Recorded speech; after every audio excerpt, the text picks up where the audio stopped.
Before we start, the Government's own Ministerial Code says that a text of statement should be provided in advance to the Opposition and to the Speaker. It does not provide for the text to be redacted. I am particularly concerned at the reports that some of the redacted information was provided to the media in advance. If correct, that is very discourteous to this House.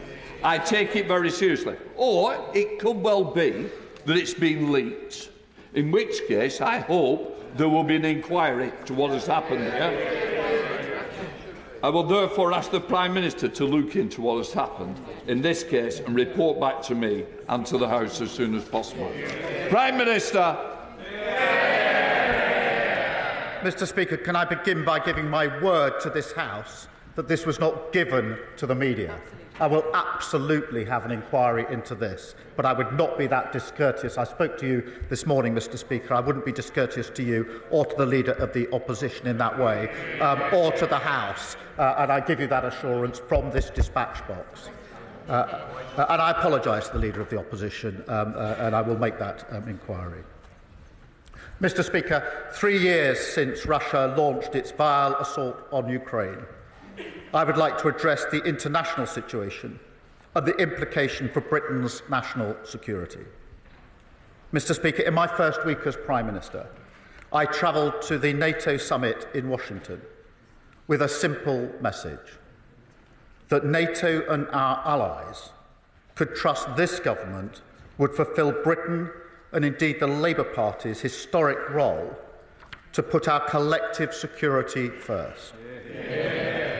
I spoke of my great pride, Mr. Speaker, to lead the party that was a founding member of NATO, the inheritor of the legacy of Clement Attlee and Ernest Bevin, who not only stood behind Winston Churchill in wartime, but won the peace by establishing the great post-war order here and abroad. Mr. Speaker, it's a proud legacy, but in a world like ours, it's also a heavy one, because the historical load we must carry to fulfil our duty is not as light as it once was. We must bend our backs across this House, because these times demand a united Britain, and we must deploy all of our resources to achieve security. Mr. Speaker, as a young man, I vividly remember the Berlin Wall coming down. It felt as if we were casting off the shackles of history, a continent united by freedom and democracy. If you had told me then that in my lifetime we would see Russian tanks rolling into European cities again, I would not have believed you. Yet here we are, in a world where everything has changed. Because 3 years ago, that is exactly what happened. Britain can be proud of our response. British families opened their doors to fleeing Ukrainians, the yellow and light blue fluttering on town halls and churches the length and breadth of this country. And the party opposite, in government, was robust in our response. I supported that in opposition. I applaud them for it now. And we have built on that, bringing our support for Ukraine to a record level this year. Mr. Speaker, we should not pretend that any of this has been easy. Working people have already felt the cost of Russian actions through rising prices and bills. Nonetheless, one of the great lessons of our history is that instability in Europe will always wash up on our shores, and that tyrants like Putin only respond to strength. Russia is a menace in our waters, in our airspace, and on our streets. They've launched cyber attacks on our NHS.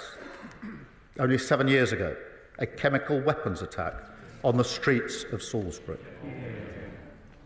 We must stand by Ukraine, because if we do not achieve a lasting peace, then the economic instability, the threats to our security, they will only grow.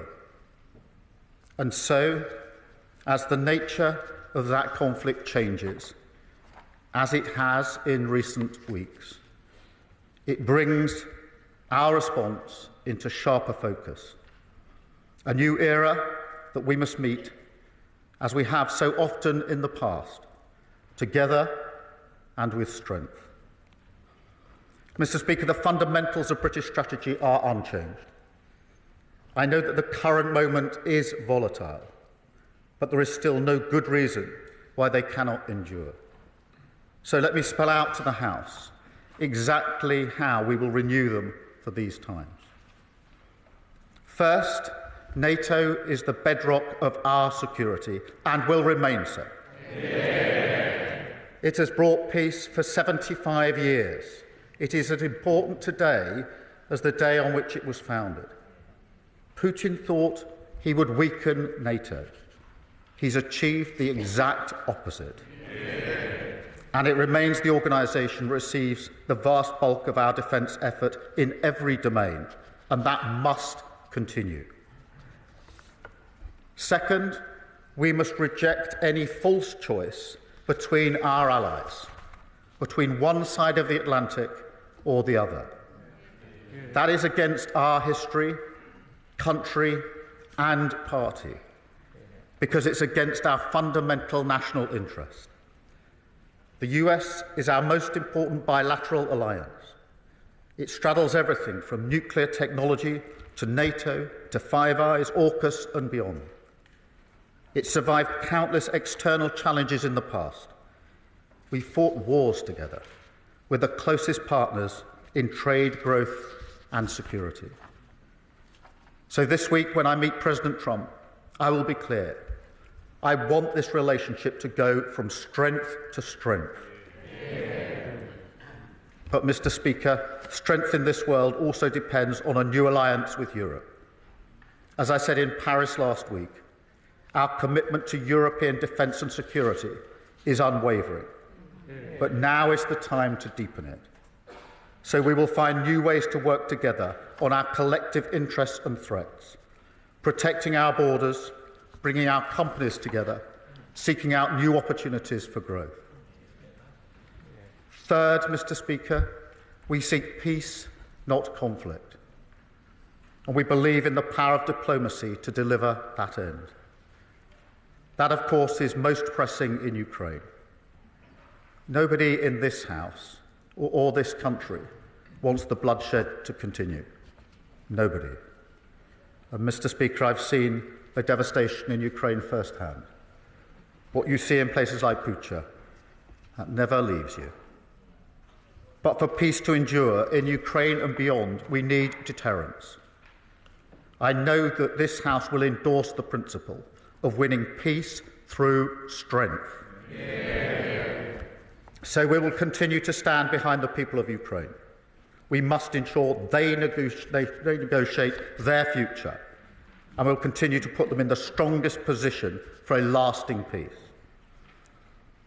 Fourth, Mr. Speaker, we must change our national security posture, because a generational challenge requires a generational response. That will demand some extremely difficult and painful choices. And through those choices, as hard as they are, we must also seek unity, a whole society effort that will reach into the lives, the industries and the homes of the British people. I started this statement by recalling the era of Attlee and Bevin. And of course, this year we will mark many anniversaries of that greatest generation. We must find courage in our history, courage in who we are as a nation, because courage is what our own era now demands of us.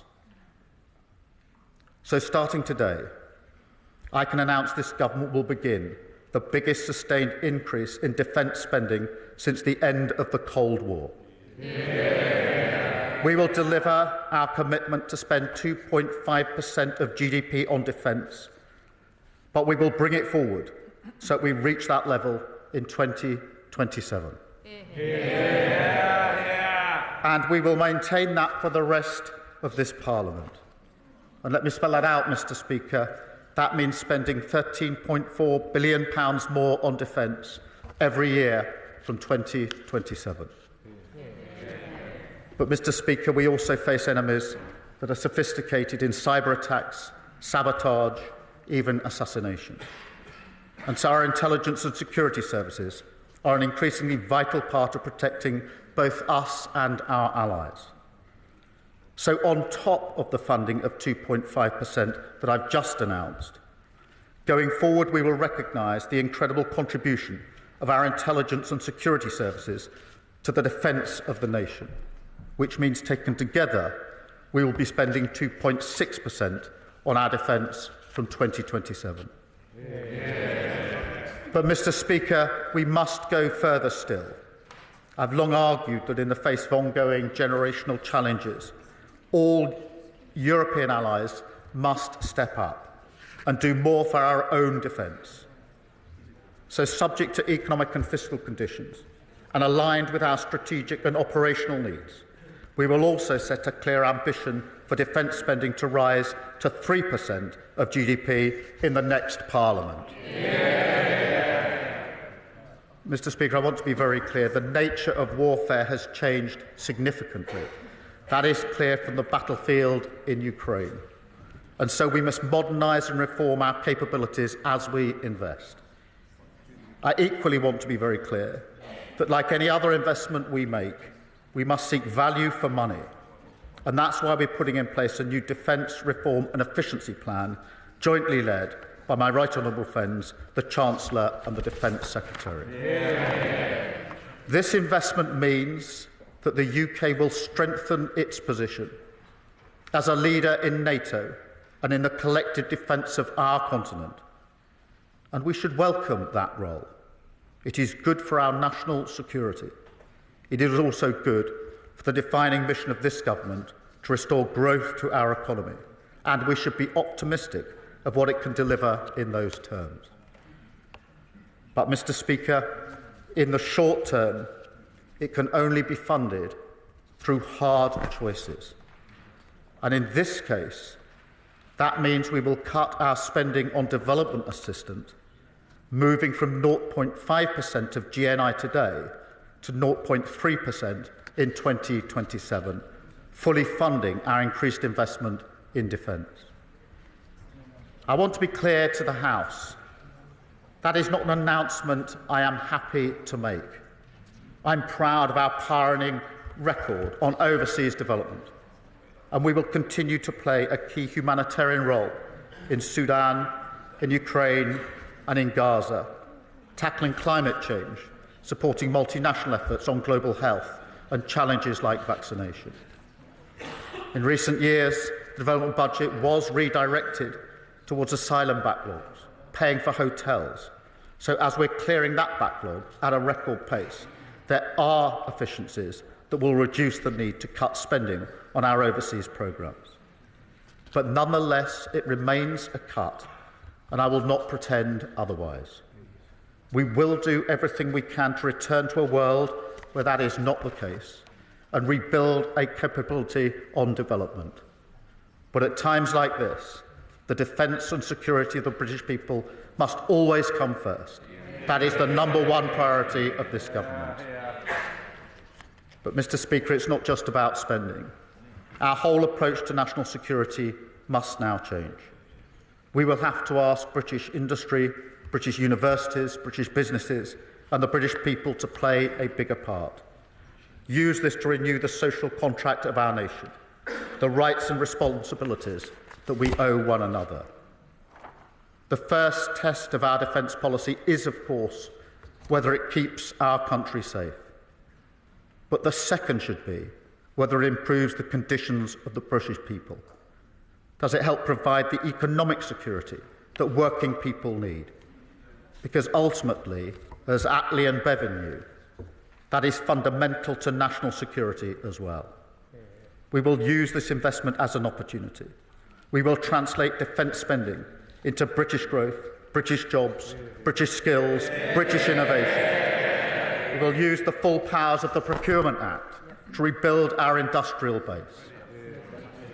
And, Mr Speaker, as the Strategic Defence Review is well underway, and across government we're conducting a number of other reviews relevant to national security, it's obvious that these reviews must pull together. So before the NATO summit in June, we will publish a single national security strategy, and we will bring it to this House because, Mr Speaker, as I said earlier, that is how we must meet the threats of our age, together and with strength. A new approach to defence, a revival of our industrial base, a deepening of our alliances, the instruments of our national power brought together, creating opportunity, assuring our allies, delivering security for our country. Mr Speaker, at moments like these in our past, Britain has stood up to be counted. It has come together and it has demonstrated strength. That is what the security of our country needs now, and it is what this government will deliver. And I commend this statement to the House. Leader of the